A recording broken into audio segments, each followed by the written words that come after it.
Good morning, everybody. As Daryl said, I'm Alex Bell. I'm the Senior Policy Director at the Center for Arms Control and Non-Proliferation. And I'd like to thank Arms Control Association for hosting this event and adding this panel, Breaking Barriers to Gender Inclusivity in the Nuclear Policy Field, to the main lineup. It's not the sort of session that usually makes it into the main lineup at a hard security conference. Even if it merits a breakout session, the attendees tend to be women, and that shouldn't be the case. There are too many nuclear threats in this world and not enough people helping to reduce them. Leaving half of our population on the bench isn't going to make things any easier on us. Women and people of color bring their own unique perspectives to the debate, and those perspectives can help us unlock solutions. In fact, our problems may seem so unmanageable because maybe we've never actually had enough diversity at the table. Fortunately, our two speakers today have been working to change that.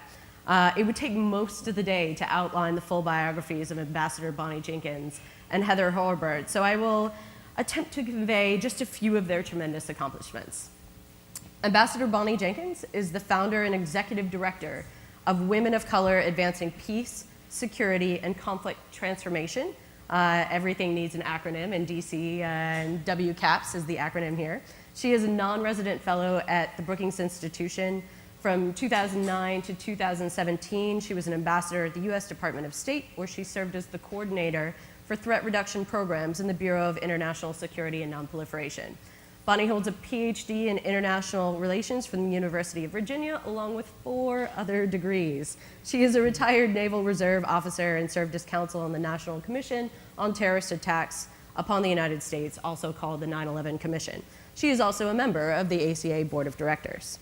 Heather Hurlburt is the director of the New Models of Policy Change project at New America's Political Reform Program. Previously, she ran the National Security Network and held senior positions in the White House and State Department under President Bill Clinton, and worked on Capitol Hill and for the International Crisis Group. She holds degrees from Brown and George Washington universities. She's a contributor to New York Magazine and co-hosts Dresbert podcast, and frequently appears in print media and broadcast media. In short, I don't think we can find 2 better women to talk about gender inclusivity in the field of nuclear policy. So first things first, Heather, you recently produced Consensual Straitjacket, 4 decades of women in nuclear security. This is a study in which both Bonnie and I participated. I'll note that the launch happened just a few weeks ago. Heather and Bonnie were on the panel with the highest ranking woman at NATO ever, and a woman who's also talked about as possibly being a candidate to be the first female Secretary of Defense. The room was packed. There were 7 men there, 7 total.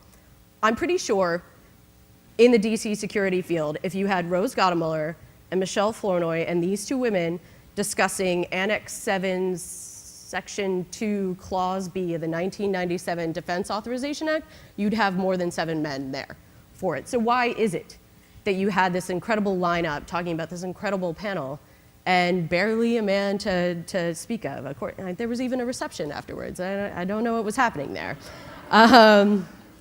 But we can get into why men tend to avoid subjects of this kind, panels of this kind, in the discussion. But first, Heather, can you talk a little bit about the motivation behind Consensual Straitjacket? Sure. I just want to pause for a moment and thank Michelle Flournoy again for that title, which just means people get to say that over and over in public settings. But I want to start out with the question of, so why should this topic be a mainstream panel topic? And actually, Ambassador Burt teed it up really well for us on the preceding panel when he said, if we're going to have a future for arms control, we need a new generation of talent and a new generation of interest. And something you notice if you look at the field is that you've got, as in many fields, you've got a really quite broad, interesting representation at the most junior levels. Although not, of course, at the levels it was when many of us were coming up in the field and you simply couldn't be a respected security professional without understanding nuclear deterrence. But still, it's not bad. We have plenty of young people who express interest in the field. And then they kind of trickle away, and we're not retaining talent in this field, and we're not retaining diverse talent, and so there's a question of why. Second, actually something else that was said on the panel, and something that Mort Halperin himself frequently says, why do we still go, in what other branch of security policy do we still think that the the most defining texts are from the 50s and 60s. In what other field do we not think that sort of dogma and doctrine have moved on, that the technological and political revolutions of the last 50 years have made changes that should be reflected in our core doctrine? So are there some ways in which this field is profoundly stuck or is profoundly missing out on opportunities? And might that in some way be connected to some of the frustrations that younger people in the field have expressed about the field's failure to, as Michelle puts it, look more like the country that we serve? So we started out to ask some of those questions and also to explore how, frankly, in other parts of security policy, there's grown up a real strong literature over the last 20 or 30 years documenting connections between gender inclusivity and better and more stable policy outcomes. So for example, conflict and peace negotiations. Many of you may have heard the finding that peace deals are more than 30% more likely to last if you have women on the negotiating teams. The World Bank has found that loans are much less likely to go into foreclosure when women were on the loan-making committee. And of course, there's so much literature from Harvard Business School about how diverse boards and diverse governing structures produce more stable outcomes, fewer instances of groupthink in the private sector that I could sit here all day and just recite it to you. So, but interestingly, all of that discourse hasn't really transitioned into the nuclear field at all. So we set out to find out what's the experience of people like Bonnie and Alex and Rose and Michelle and Ambassador Kennedy, who I saw in the audience, and about 24 women overall who have, as we all know, had these jobs. And just the point that I'll sort of stop with as an introductory point, it's, I think, no accident that actually arms control and the non-proliferation field emerge and really flourish and do amazing creative work just about at the same moment that American society and the elites of American security policy crack open and start letting in people who look like the three of us. The moment where women are admitted to the service academies and the Ivy Leagues, and married women are allowed to stay in the Foreign Service, and people of color start pushing back against some of the discrimination that had kept them out of these settings. And so you can't tell the history of innovation in nuclear policy without telling the story of the diversification of the American national security establishment. And so if one of those has ground to a halt, we need to worry about the other one. So what do you think is one of the most interesting things you learned in doing this study?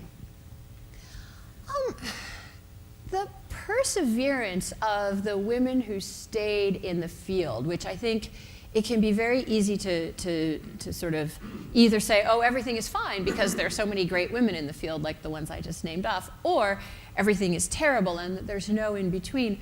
But that universally, every single person we interviewed said there is a tax that you pay being a woman or a person of color or a twice minority in this field. And that just on top of doing your job, there's this other tax that you have to pay and constantly worrying, am I being taken seriously? Will I ever be taken seriously as a policy person now that I'm up here talking to you on a gender panel? Do you think that I'm too nice, not nice enough? And that's a finding, again, that we've found in other areas of American life. You've heard a lot about it.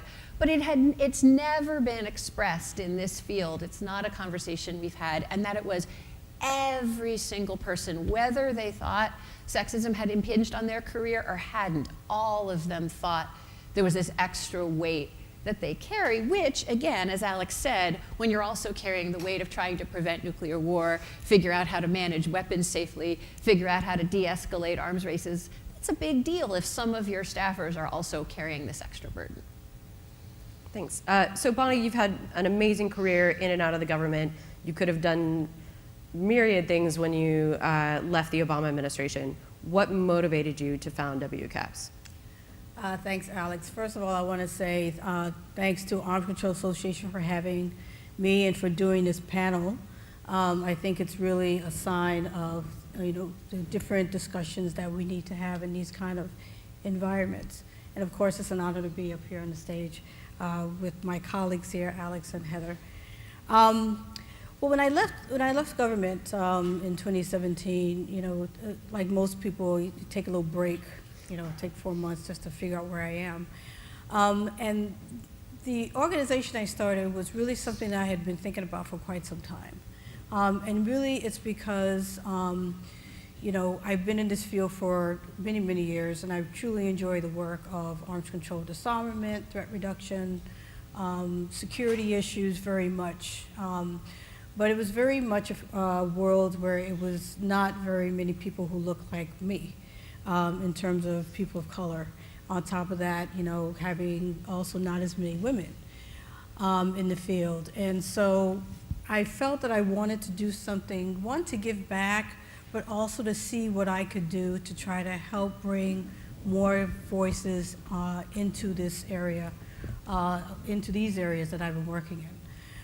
With the recognition that we can all benefit from more diverse voices. This is not an issue that is just for any particular group, any particular gender. This is really an issue for all of us in terms of how do we make sure that the policies that we have are the best that we can have, particularly since the issues that we're dealing with are very difficult issues. And we can benefit by having people around the room who bring in different ideas and perspectives and really different ways of looking at a problem that may not be represented in the dominant viewpoint. And I think one of the things that we suffer from is when you don't have people around the room who test your views and test the way you're thinking about something and say, you know, maybe you should look at it this way, or maybe, you know, let me just give this point of view, and, you know, and it can bring a different lens to it. And so I wanted to start this organization that I did really because I wanted to have that discussion and have that space, which really is not there. So that's really why I started the organization. It's been really beneficial because it's allowed me to meet a lot of women and women of color and people of color who are young and who want to get into this field and who feel very, very, they have a very difficult time figuring out how to do it because they don't see a lot of people who look like themselves in the places that they go. They are often questioned by their friends and parents about why are you getting into this when you probably should be doing something else. And it's hard to make the argument when they don't see others like themselves or they don't get the encouragement, they don't have the mentors out there to encourage them to keep at this and keep doing it. And for those who may be in the field at an early age, it's difficult to find a rationale to stay. So the goal of the organization is really to have a space for these kind of discussions to bring more people into it and to mentor more people into it. And I can say for myself, I got into this field not because I planned to do it, and I was very lucky to be at a place where I learned about the field of arms control and non-proliferation disarmament and thought it was fascinating, and I decided this is something I wanted to do. I didn't have a lot of people of color who were mentors at the time, but it's something I wanted to do, and I decided to do it. And as I speak to other young people and people of color, a lot of them also say, you know, I got into this field because a professor said I should take a course, or all these kind of random things have happened where they learned about the field and realized this is something they wanted to do. So in order to diversify the discussion, you have to bring more people at the table, and you have to interest people earlier in their lives. And to also highlight the ones who are doing it to make sure that we keep them in the field. So that's basically why I started it, and it's been really, really a very rewarding effort so far. Great. How do you feel like the community, hard security community in DC has sort of accepted this new group? Or are you feeling like you're being integrated? Or are you sort of pushing your way into discussions? I think it's beneficial that I work with a lot of colleagues who've been working in this field for very long. So I've been fortunate to find that I've been accepted in these kind of settings. And you know, with last week with Heather and you know, at the conversation we had there. So I think it's helped to bring that extra perspective in there. In these discussions, I also think that we're seeing a lot more discussion right now on gender, national security, nuclear policy issues. My only concern is that it continues and that it's not a phase, and that there's a continued recognition that we need to do this in the long term, and then that goes into more issues of culture. So a common refrain from people who sort of maybe tend not to come to sessions like this think we're making too big of a deal out of this. Like, what's the difference that's actually made? People should only get things based on merit, and so they do, and it's fine, and we really are like spending too much time. Why is it that improving, and you touched a little bit on this, Heather, but why is it that improving diversity will lead to better policy outcomes, specifically for the nuclear policy field? Well, I think you have to take a step back and say it's not just, it's important in the nuclear field, but it's important overall in our U.S. policies and any policy to have the voices, and we talked a little about why. But I think you need to think in terms of the larger issue of you need to have people who look like America in decision-making, in policies that affect Americans and affect our policies and what we do overseas, which may be affecting people who look like people who are diverse. And there's a better chance that our policies might actually be successful, particularly if we're looking at foreign policy to affect people who have a different culture than the dominant culture here, if you have people who understand that culture who are part of those discussions. So I think you have to have them here for diversity here to reflect what we see here, but also overseas. And I think in the nuclear policy area where you really don't see very much, you know, these are issues that affect everyone. And these are issues that in many ways, things that we have done in the past are a reflection of the fact that you haven't had people at the table and decisions that were made about, you know, where we test and, you know, the ramifications that many people of color are still suffering from in terms of things that we did and things that we decided. If you're looking, particularly now, and we look at the conversation we just heard about a new way of looking at arms control and what we should be doing in the future, it's very important that if we're starting a new way of looking at it, you know, strengthening arms control as it has been, but looking at it in a different way, we need to make sure that at this point we have those diverse voices to make sure that decisions that are made reflect different viewpoints, that they're not negative in terms of how they affect any particular group, and that we make sure that they are the best policies they can be. Two really concrete points on that, Alex, directly for the nuclear community. The women we interviewed told us over and over again that there was a particular priesthood, silverbacks, sort of the idea that at the core of the nuclear community is this very small, self-sustaining elite that had a particular sort of way you needed to look, way you needed to act, and corpus of knowledge that you needed to master before you could be taken seriously in that context. And that's what Michelle Flournoy refers to as the consensual straitjacket. And her description of it is basically, you agree that you will look and act a certain way and that you will restrict your thinking in a certain way, and that is the cost of getting inside the heart of this community. And number one, in any field, and I don't care what the characteristics are, that's a recipe for failure right there. And so we should be very concerned that that's such a common perception of the field. And number two, we heard again and again from these brilliant and accomplished professionals. I have a phrase I like to use about myself, that I've had a good career for a man. All of these women are people, including my two colleagues on the stage, are people who've had a good career for anybody of any gender or appearance.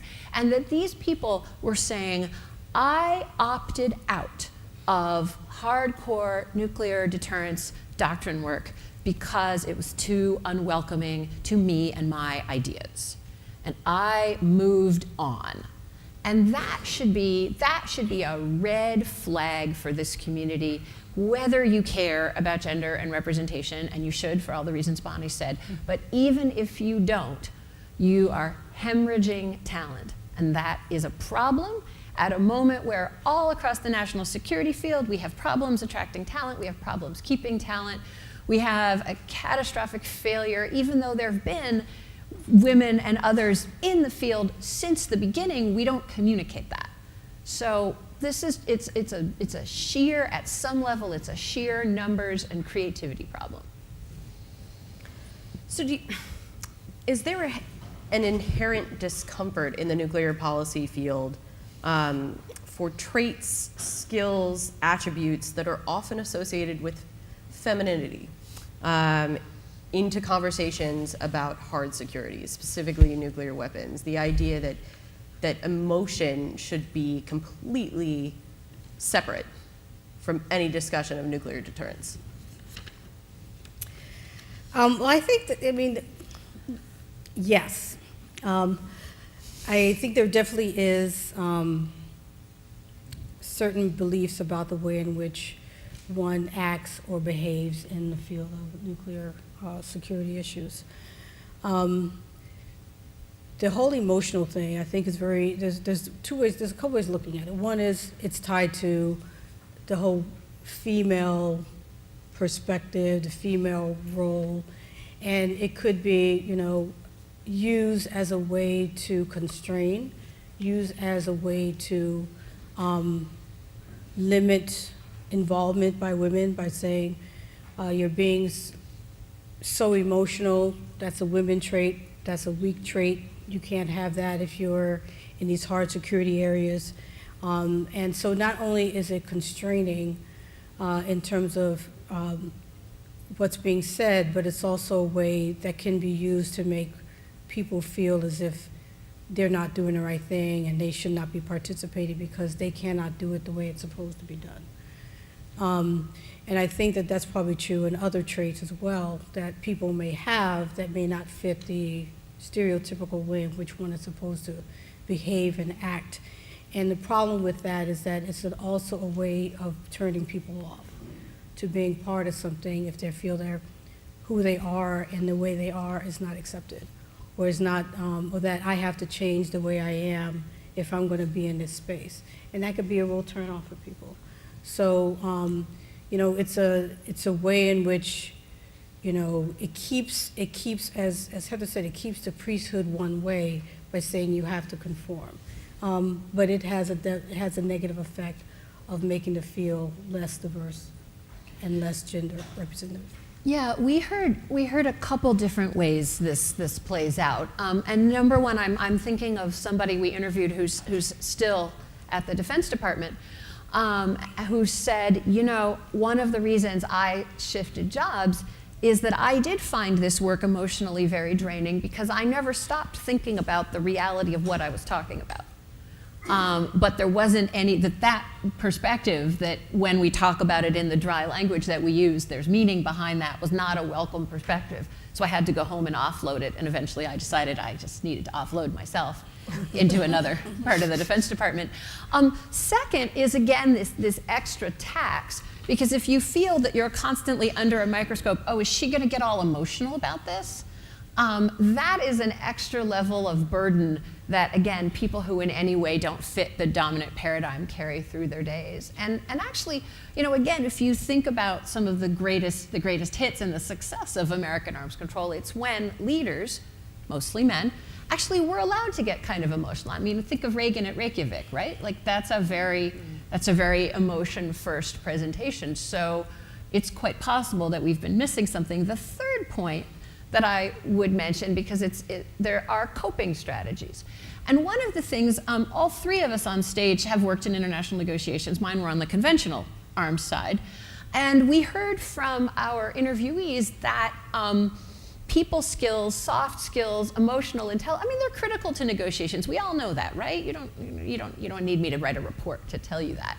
But the interest that the very same qualities that women professionals were having to be super careful not to display in the office were incredibly useful when going out and working with counterparts or listening to counterparts and trying to understand counterparts. So, you know, in fact, women are already using whatever skills and talents they bring, and particularly the ones that we've been socialized to have more of, to help y'all out along the way. And we might do even better the more we have systems. And interestingly, one of the things that really holds women back is promotion systems, which are not designed to validate or to score. You know, how good are you at getting the delegate to tell you what their what their instructions are, sometimes because they think you're too dumb to understand, but okay, whatever works. You know, there's not something in how we rate and promote government employees that factors that in.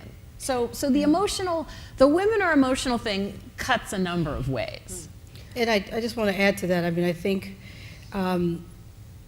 Heather's right, because I think the qualities that you mentioned are very good in terms of being able to be successful in negotiations, which are a lot of qualities that are not highlighted.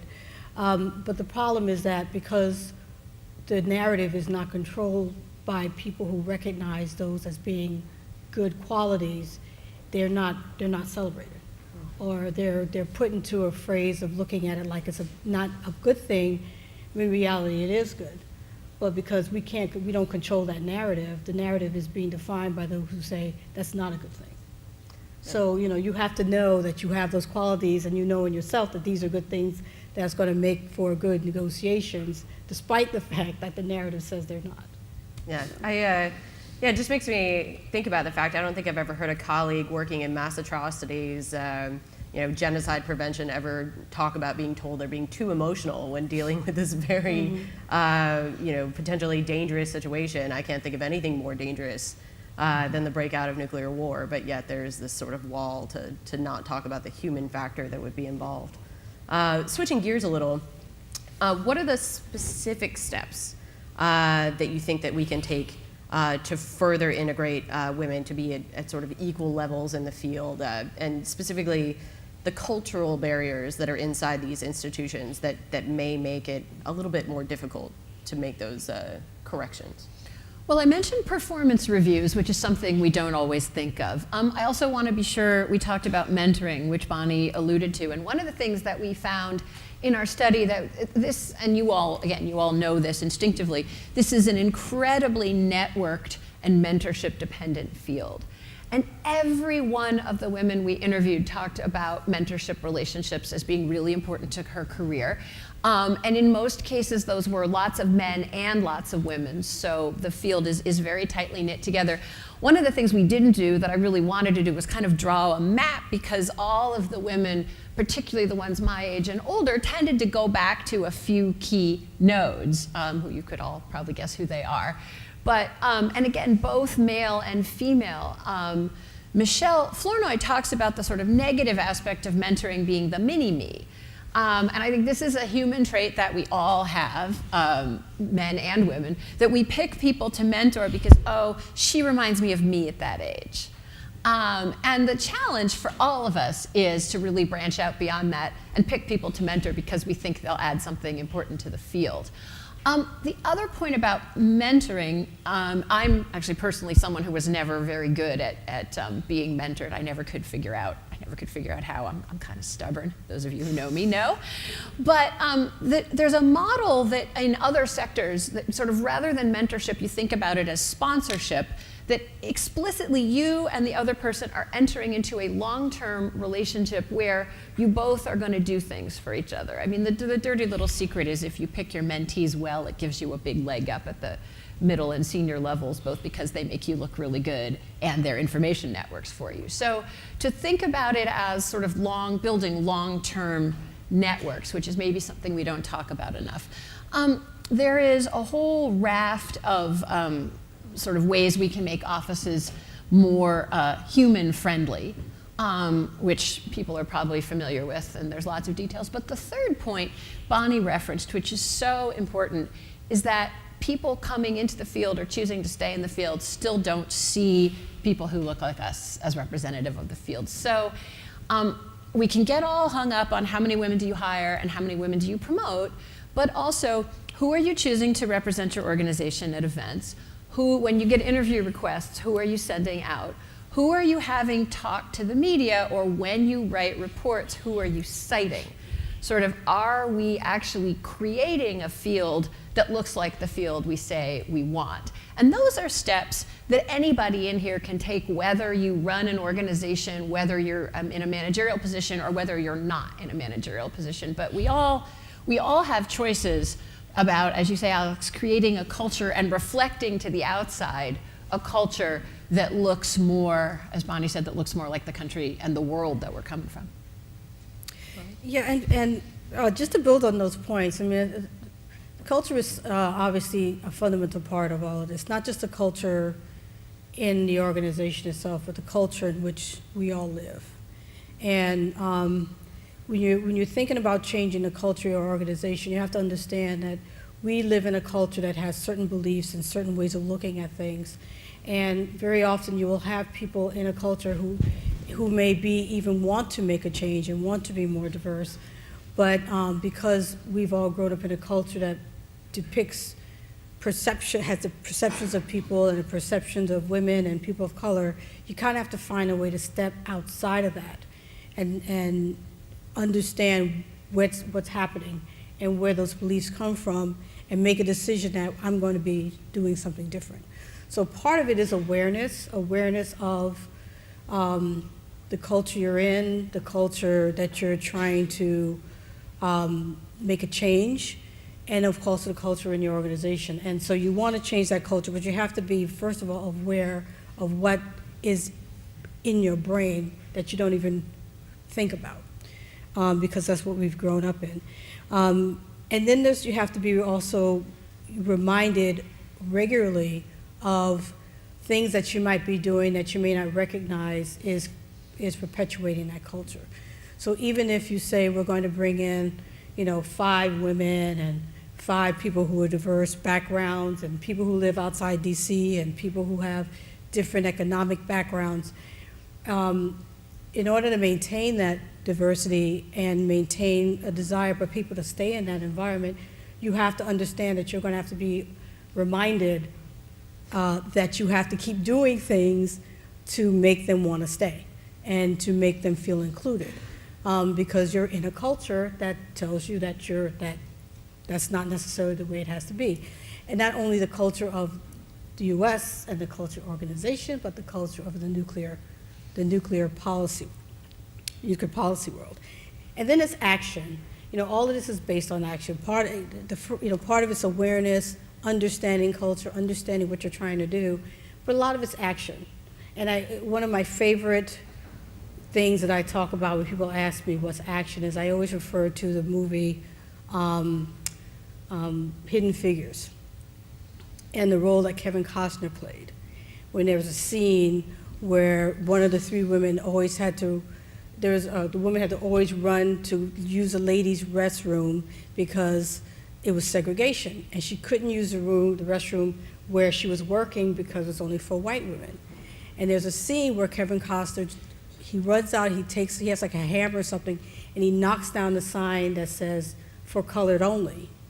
And the reason why that was a moving point in the movie is because he took an action that was totally against what everybody was saying you're supposed to do, and and did something, and he took action, and everybody recognized that. And by being a leader and taking that action, that sent a ripple around everyone else to understand that something's going to change, or we have to change, or a mindset has to change. And not to say that you knock down something, everything's going to be different, because we're in a culture where you're ingrained to think a certain way. But I use that as an example to say, if you want to take action, you have to do something. And you have to show that you want to be different, or things are going to be different, or people need to think differently, and you have to start somewhere. So in that idea, it's easy to do public naming and shaming of things like manels, man-only panels, and marticles, which is man-only articles, trademarked that term along with Kelsey Davenport there in the back. We had noticed that there were tons of articles in the New York Times, Washington Post, et cetera, that were quoting men from the community, sometimes 4 and 5 at a time. And men were sending it around and saying, "Oh, isn't this great? Look at all the quotes from the community," with no recognition that there were no women in any of these articles. But those are things that are easy to point out. We still struggle with, but they're very public. What about the things in an organization like pay gap, or leadership structure, or the composition of boards of directors that are sort of more private things? How do you get at those? It's actually, in my experience, the public conversation helps you get at the private things. And this is challenging because not all of us are comfortable in the public space. Not all of us are in positions where we can call people out in the public space. And there are lots of organizations that do really great work and have really problematic policies, and many of us find ourselves in this place of, well, I don't want to ruin organization X. I don't want to ruin the career of leader Y, and yet this situation. So I think the trick is the public opening of space is one critical piece. And in some ways, the private opening of space is even harder. Right? Because I can go tweet, me tweeting something, which my boss may or may not see, and me putting up my hand in the senior staff meeting and saying, the situation that we have here is not parallel with the proposals we claim to espouse out there on Twitter. The private actions are much harder.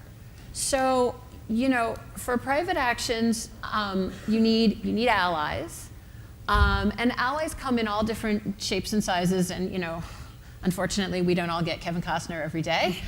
I keep waiting. But one of the things that we can all do is stand up for and support other people when we see them. So one of the things that we heard from women who had served in the Obama administration, which was really different. Now, in general, by the way, administrations aren't all that different by party. There's a slow, steady ramp up over time. So this isn't primarily a partisan issue, and this is mostly to do sort of with the moment in time. But you had a critical mass of women in arms control and non-pro jobs in the Obama administration who looked around and said, okay, this is, we're seeing some things we don't like, what can we do? So they made a pact that if a woman said something in a meeting, the others would all say, hey, that's a great idea. Or, hey, didn't Bonnie say that 10 minutes ago? Let's go back to Bonnie's idea.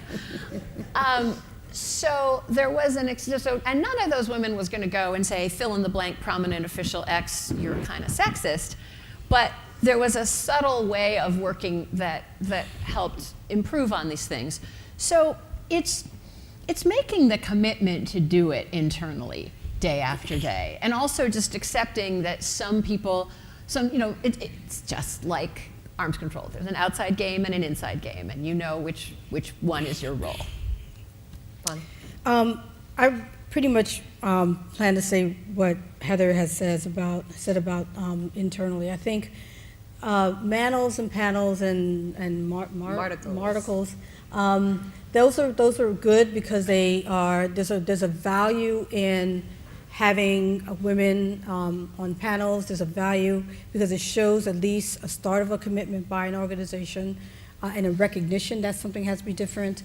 And you actually get to hear women who are experts, who are not there because they're women, but because they actually know something.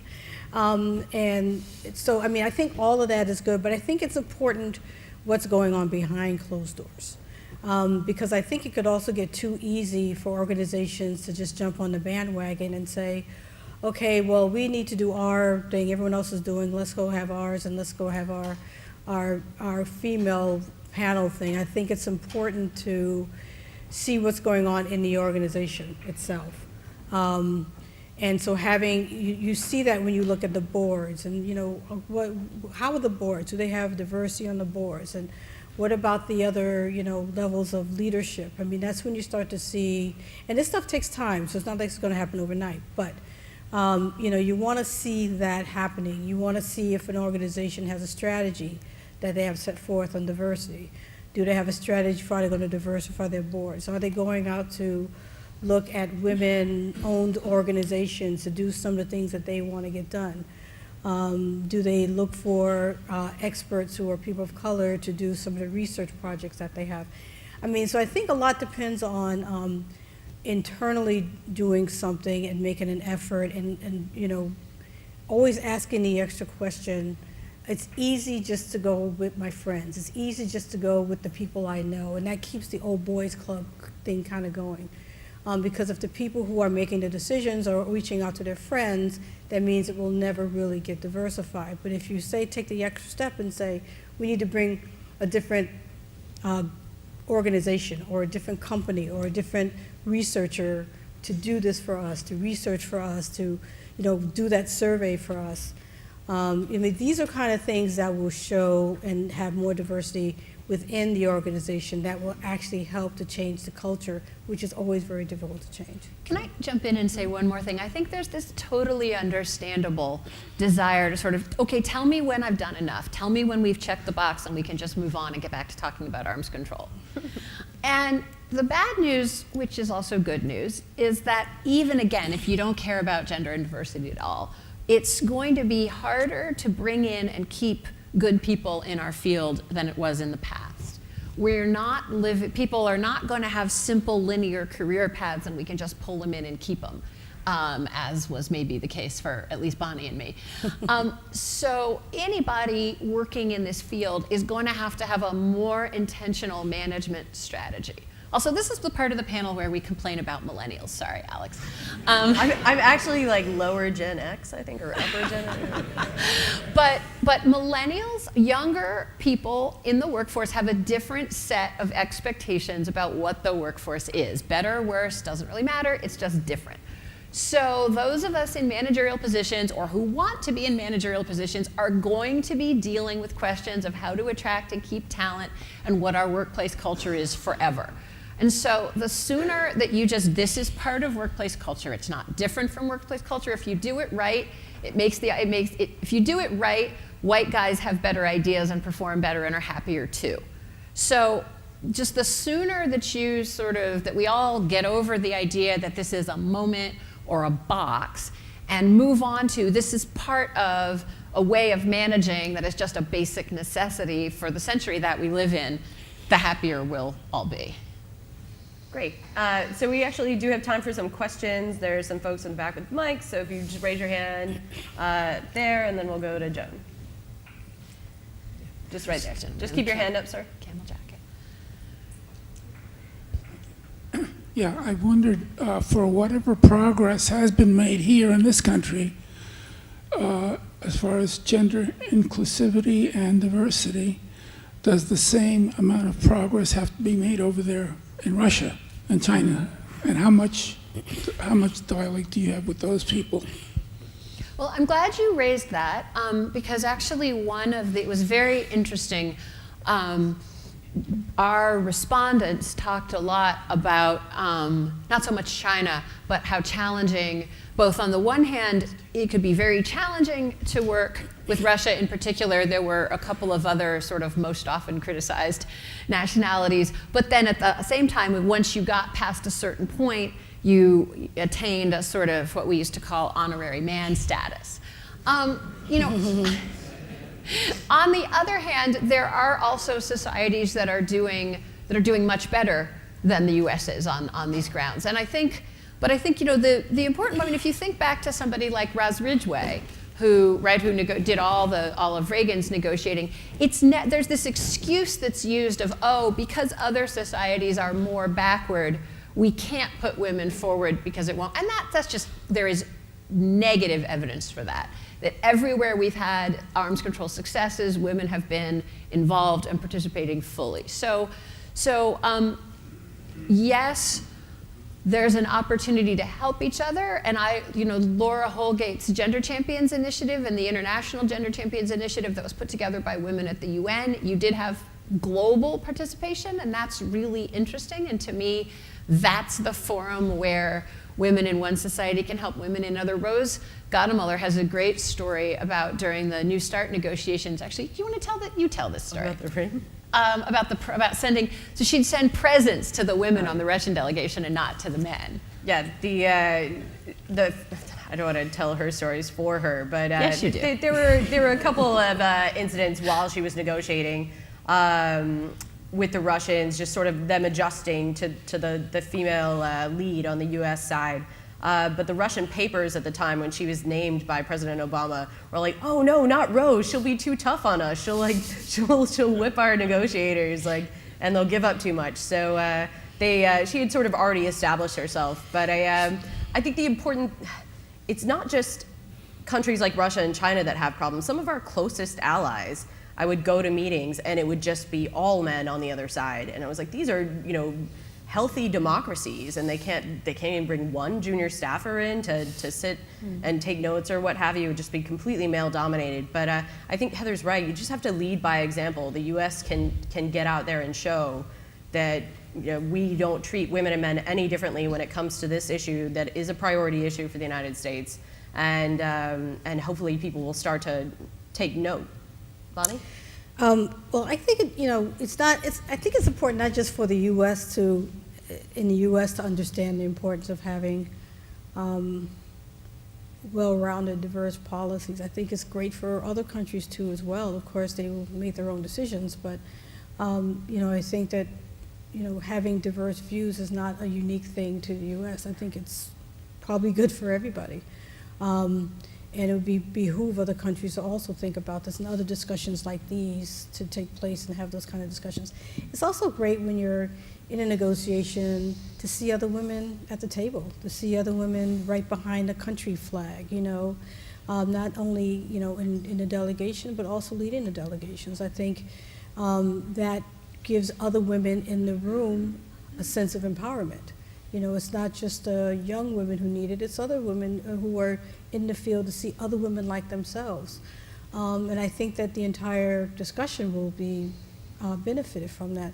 One thing that I raised at a meeting last week was during the nuclear security summits.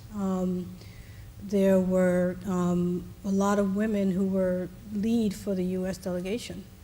And so for the U.S., you saw a long line of women, maybe one man, and that gave a sense of, and the U.S. was, even when we weren't chairing the particular discussions, the U.S. was considered pretty much the lead of the whole effort.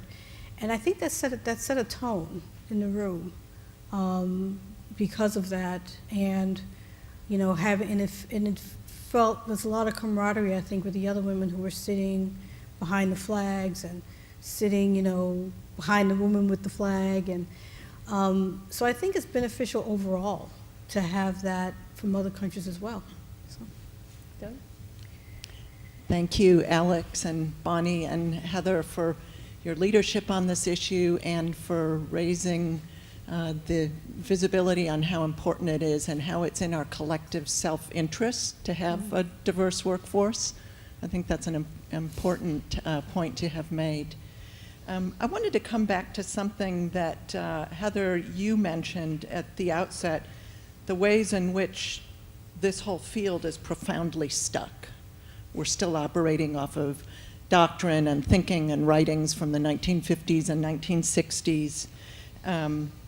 And then you also mentioned, and I kind of connected these in my head, that there's a whole cohort from your interviews of women who left the field because they didn't feel there was room for their views. And that got me wondering whether that's true of men too. I know the study interviewed women, but this idea of a consensual straitjacket, does that apply to men too in our field? Oh yeah, most definitely.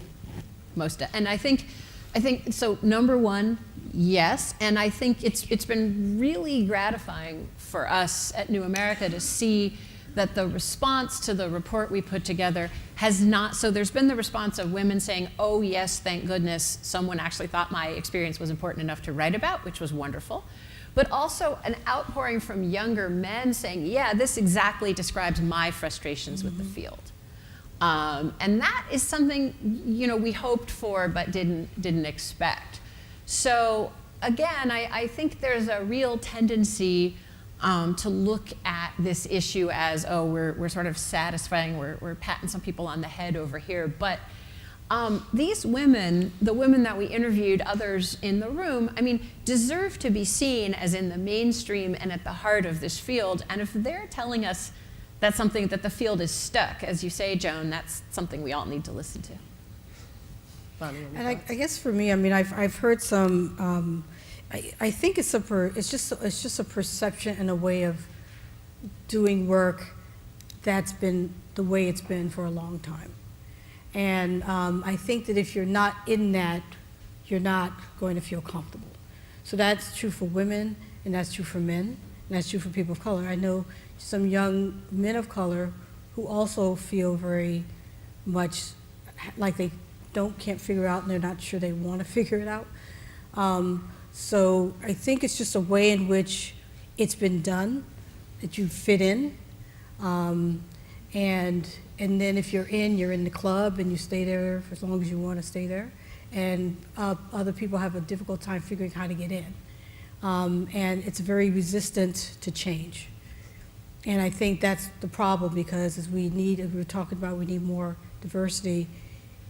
The narrative, I keep on the narrative being controlled by the history and the way it was done for many years. I wanna, just because I thought of an anecdote, at the event that we hosted 10 days ago, a young woman stood up in the Q&A period and said, "Hi, I'm an Army officer, and I was picking my next job, and I'm really interested in nuclear weapons, and I was told, don't go there, there's no future for you there." And she went into procurement instead. And I think I don't want to speak for Bonnie, but I think we all wanted to jump off the panel and run into the audience and say, no, let's find you a job. Yeah, I literally want to tell you should have told those guys to go kick rocks, because that was a frustrating thing. The resistance to change as well, I think, is just throughout the field. I made a suggestion once at state, and the response was, "Oh, well, we tried that already." And I was like, "Oh God, did I not realize that we had just done this?" And he was like, "Well, no, it was in 1997." And I was like, 97, the year I graduated from high school. Maybe we could try it again, just see how it goes. Turns out it was a viable thing. Up here. Just wait for the mic. Hi, I'm Dee Parvaz. I'm a reporter with Think Progress covering foreign policy. And I just want to point out that from the media's perspective, I can't even imagine what it must be like to get where you are in your field. But from the outside, it just seems like maybe some of your communications people could be better trained, because I think a lot of times it seems like they're very happy to sort of distribute your work when it's, a nice safe piece of paper somewhere, an email. But when you call and you say, "Gee, I'd like to really speak to this woman about the subject," suddenly you either get, "Oh, she's not the best person." So, "Oh, excuse me, but you just spammed me with 35 things she's written." So it does seem like, I've actually had conversations with, I've been interviewing experts, female experts, just as I simultaneously get an email from their PR person saying, "Yeah, she doesn't know what she's talking about in that field. We can find, how about Mr. So-and-so?" And I'll tell the women on the phone, like, and they just laugh it off, like, "Oh, ignore Bob." But perhaps Bob needs training? Well, first of all, it saddens me to hear that. But I think this also goes back to the point of when we're talking about a cultural change in an organization, it has to go up and down. It's good to have a leader that is committed to it. It's good to have people who are in supervisory roles committed to it. It's good to, and it has to be up and down. It's like when we talk about nuclear security culture. One of the big things they talk about is it has to be the entire organization. It can't just be, you can't just teach, one person, or everyone has to understand that. It's the same thing, it has everyone on the totem pole, no matter where they fit, has to understand it, and that's why it's good for organizations that have strategy, where they lay out exactly how they're going to do it and how they're going to get everyone on board, so that you don't get the one person or maybe one of several people of the organization who may not have been talked to by the supervisor saying, "Oh, you don't need to be aware of this, you're doing communications, or you're doing this." No, everyone needs to be aware and understand that, because that's, like you said, that's not a good experience for you. And the other point, just to dovetail with what Bonnie said, is leadership means more than lip service. And I think we all are aware of organizations and situations where the top leadership says, yes, diversity is really important, and then nothing changes at the working level. And I like to quote the General Vance, who's the head of the Canadian Armed Forces, who talked about their own gender integration process. And he said, sometimes people just have to get told. And there's a real visible difference between organizations that say that diversity is important and organizations that are actually sort of knowing that someone at the top cares whether it's happening or not. And it's like I always say, the people who are not the dominant culture knows if they're not welcome. And I always say that to people because I want them to understand that you can't fake this. You can't make it like we're really trying. No, people will know if they're included. They will know if it's real. They will know if you're serious. And if you're finding people leaving, then you got to ask yourself, what am I doing wrong? Am I committed to this enough for people to really understand that we want to make that change? So it has to be something that the organization is committed to. I think we have time for one more. Let's go up on the stage there. A black coat.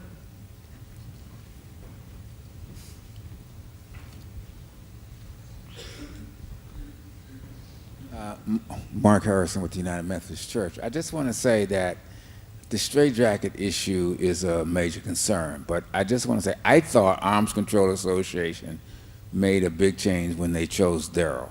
I was absolutely shocked that the Arms Control Association went that way. But there are two people I want to raise up who I don't think we've given them their due. Ron Dellums, and I'm trying to think of the woman from Pat Schroeder. And they were never given their due in this community. I don't know if they were ever asked to be on the Arms Control Association board, but that's just concerns that I want to raise, that we do have people, women and people of color, who play leading roles and they weren't given their due because they didn't fit the straitjacket. I guess that's a concern. Yeah. I mean, I actually, I used to know Ron Dellums, and he's done a lot that he's not gotten a lot of credit for. And so, yeah, thank you for raising that, and also Pat Schroeder, so thank you. Yeah, two anecdotes to build on that, which is a wonderful point. When we set out to do this study, we called up for advice some very prominent feminist academics of international theory. I was like, I'm at a think tank, I don't have a PhD, I want to make sure we do this right with all the requisite academic rigor. And a very prominent theorist, who many of you have heard of, said to me, oh, you can't do that because there aren't any women. You won't be able to find any. And, my team had to restrain me from cursing into the phone. It's like, you didn't check my resume. I know these people. But there is, even when people are there and doing the work, this comes back exactly to the point you just raised, this problem of invisibility. And then just the very last point, when I think about, part of the reason I got started doing this work is that I was so stunned and shocked that younger women were reporting things that would have been outrageous when I got into this field.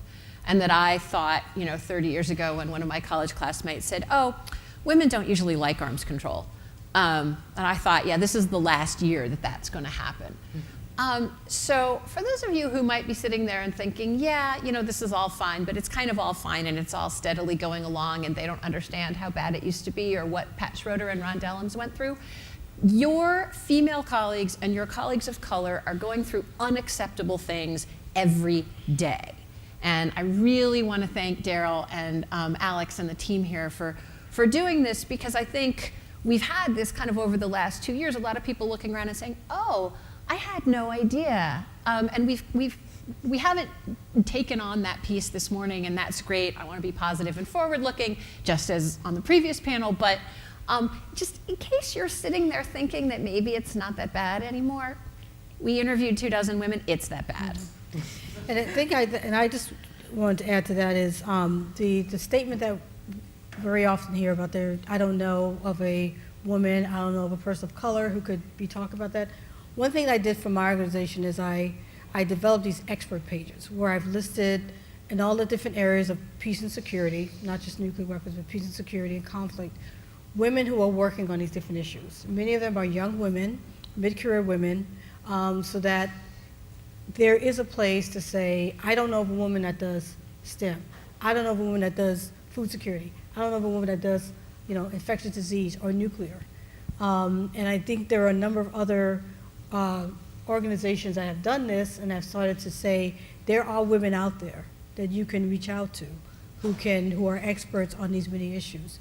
And so, now I have like 35 women in the area of CBRN who are young women who are getting into this field, mostly women of color, And so I want that, I'd love to see that grow.